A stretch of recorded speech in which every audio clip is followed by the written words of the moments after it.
Hadira. Amam. Ilani. Hadira. Indri.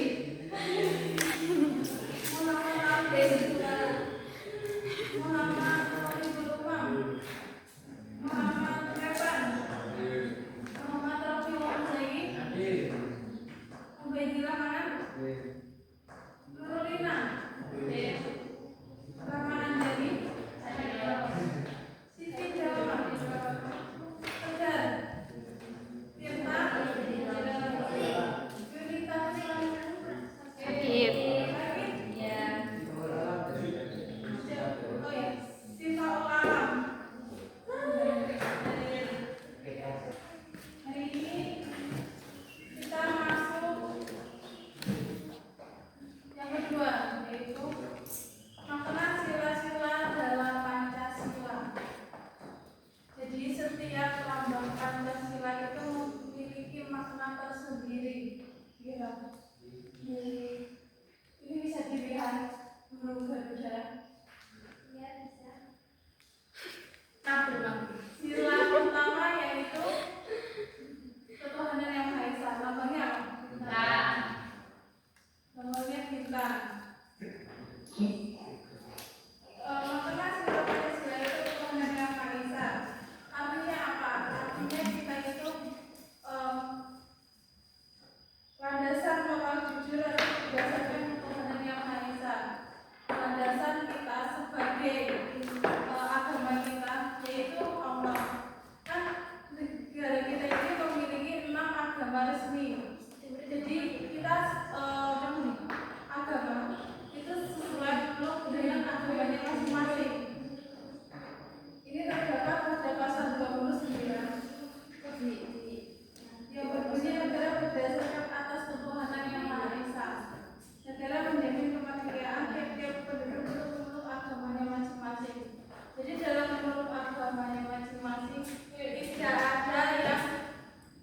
tidak ada yang boleh memaksakan. Jadi sila pertama ini menjiwai pada bawahnya.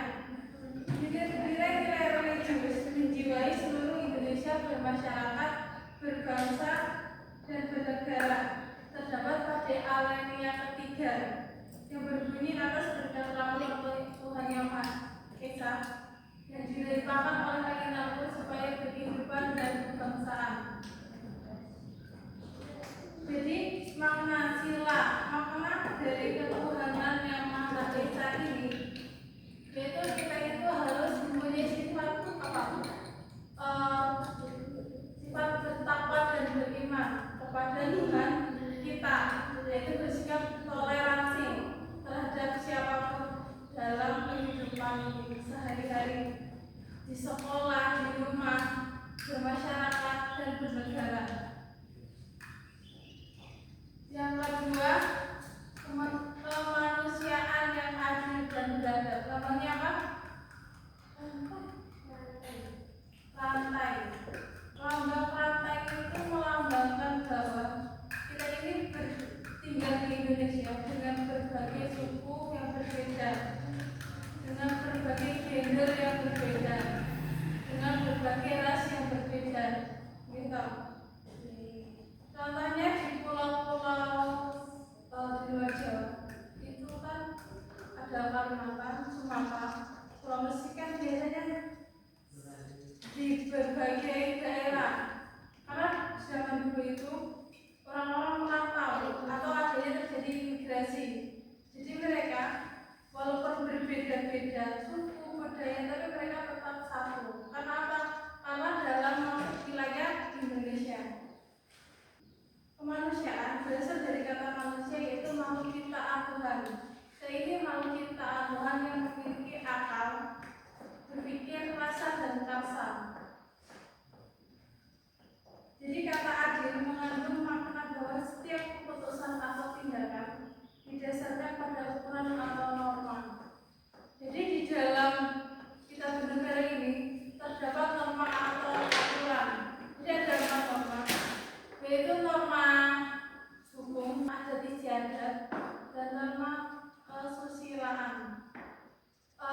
menghormati guru. Terus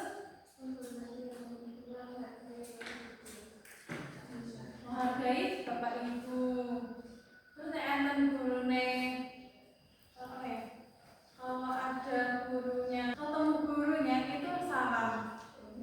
Terus sebelum pulang harus dibiasakan kalau jam terakhir misalnya guru putri itu yang putri menyalami guru putri. Nek jam terakhir pada saat jam pelajaran guru putra itu yang putra menyalami yang putra. Itu merupakan bentuk apa? Adab atau sopan santun. Dia makan deh, diterapkan deh.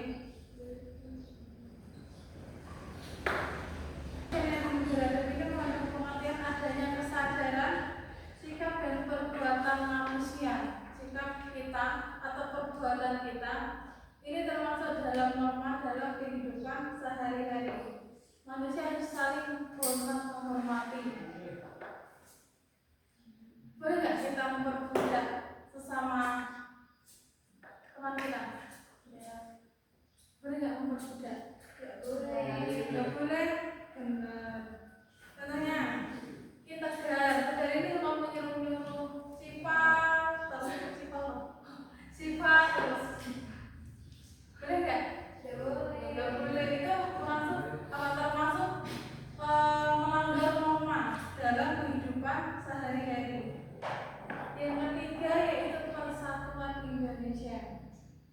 Persatuan Indonesia kita ini di wilayah yang mana letak wilayah geografisnya berbeda-beda, letak adat istiadatnya, kebiasaannya, budayanya ini berbeda-beda.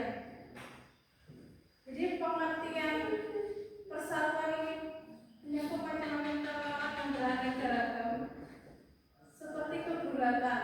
Jadi sila persatuan Indonesia menjadi agar seluruh Indonesia dapat selalu mengembangkan persatuan di tengah perbedaan. Walaupun kita seumpamanya kita tinggal di suatu daerah, di situ ada berbagai macam suku, kita harus memiliki rasa persatuan. Tidak boleh mengejek suku lain untuk mengejek suku lain ataupun menjelek-jelekan. Jadi seumpamanya kita menjelek-jelekan suku lain, apa yang akan terjadi? Terjadinya perselisihan gitu. Seperti beberapa sekitar awal tahun 2000-an itu bahkan ada di suatu daerah di Kalimantan. Suku Kalimantan itu ada bercekcokan sama suku Madura. Jadi apa yang terjadi? Yaitu saling bunuh-bunuhan. Sampai sekarang suku Madura dan suku Kalimantan itu tidak ada. Di daerah Kalimantan itu suku apa? Dayak. Orang yang masuk dan juga sama seperti di Madura. Hanya masalah apa ya begitu? Kalau nggak salah orang Madura itu mengejek orang Dayak. Jadi tidak terima anggota sukunya, maka terjadilah pertengkaran hebat, perselisihan hebat, mengakibatkan korban jiwa pada saat itu. Yang keempat yaitu kerakyatan yang dipimpin oleh hikmat kebijaksanaan dalam permusyawaratan perwakilan. Dalam sistem demokrasi di Indonesia ini menganut demokrasi Pancasila, di mana bahwa sistemnya di Indonesia ini kan pemilihan presiden, DPR, lagi bupati, terus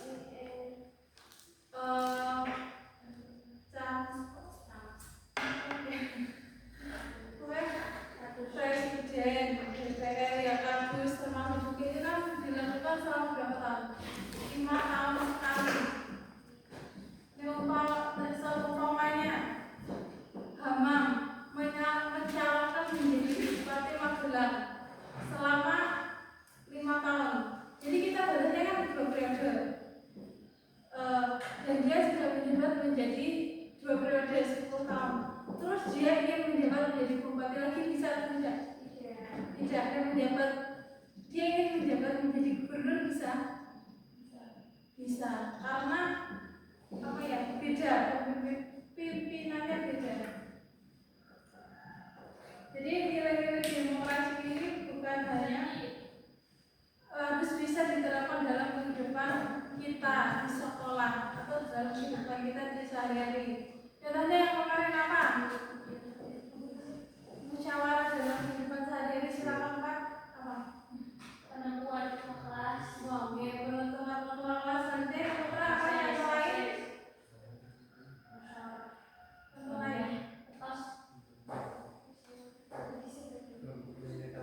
Contoh lainnya itu penentuan anggota piket, kesepakatan piket kelas, gitu. Kesepakatan setiap kelas itu memiliki kesepakatan untuk melaksanakan piket kelas. Yang kelima yaitu keadilan seluruh rakyat Indonesia. Namanya apa? Wajib jalan kelas. Artinya sila kelima ini merupakan cita-cita yang diimpikan di Indonesia.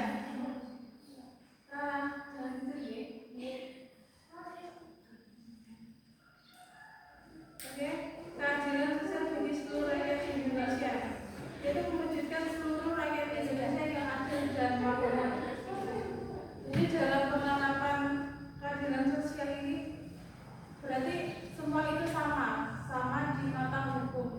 Berarti kita itu mempunyai hak untuk sekolah, untuk pendidikan, mempunyai hak untuk dalam hal kesehatan.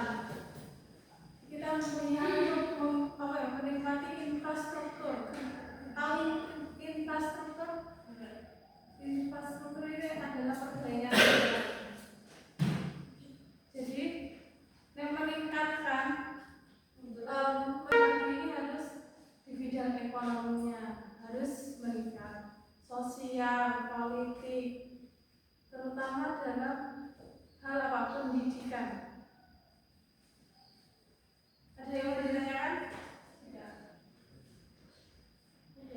Apa? Mengapa Pancasila menjadi landasan pokok bagi negara Indonesia? Mengapa Pancasila menjadi landasan pokok bagi negara Indonesia? Karena Pancasila merupakan, ibaratnya Pancasila itu sebagai sebuah bangunan. Pancasila itu merupakan fondasi bagi negara Indonesia. Bayangkan sebelum berdirinya ruangan ini, di bawahnya kan berdiri apa? Fondasi toh. Fondasinya itu harus kuat. Jadi Pancasila ini lahir sebelum Indonesia merdeka ditetapkannya pada 1 Juni tahun 1945 untuk apa? Untuk menjadi dasar, untuk menjadi pedoman bagi kita. Bisa nggak negara ini berdiri tanpa sebuah dasar? Jadi tidak, sebuah bangunan berdiri tanpa sebuah fondasi. Bisa? Tidak. Yang terjadi apa? Yang terjadi untuk belum dibangun sudah ambruk. Nah, makanya itu kenapa Pancasila menjadi pedoman bagi bangsa Indonesia, karena terdapat dalam nilai-nilai Pancasila itu harus kita terapkan dalam kehidupan sehari-hari.